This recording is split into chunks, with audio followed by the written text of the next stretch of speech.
Okay, so we're working on this older GMC truck. It's got pretty thick metal on it. I've got this Harbor Freight stud puller and just wanted to kind of show you how these things work a little. You can see here I've done some dent pulling with it. Already had a couple of light dents in the fender here. This metal is really rigid.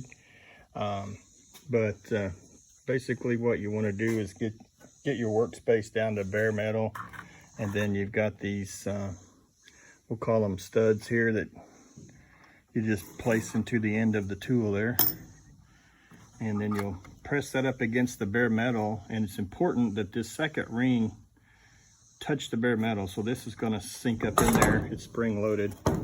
It'll sink up in there all the way to the point that this second ring touches bare metal. And then you want to leave it on there once you see it spark and start to weld for about, I'd do a 3 count on it, and they give you a nice ring around here, something that should look like that.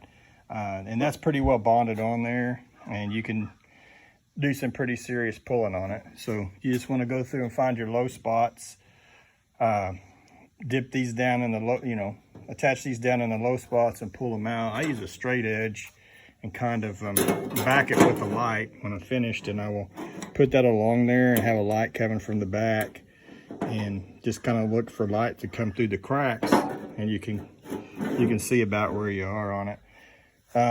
Probably not going to get it perfect, but you will get it pretty darn close. And then your use of I would use Bondo on this just because I don't want to take out the inner fender to get to the back.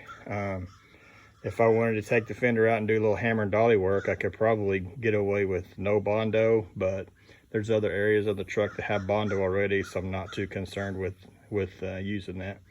So there you have it. That's the Harbor Freight stud dent puller. They work really well. You put the slide hammer on. I guess I should mention that. And I got a little locking wheel there. You'll slide that up on there, lock your little wheel in, and you can hammer with this slide hammer here, pull the dents out. Then you can just kind of tap it forward there and release the lock and pull her off. And then when you get all that work done, you just take your grinder there and grind those studs off and grind them flat with the sheet metal, and there you go. Good luck.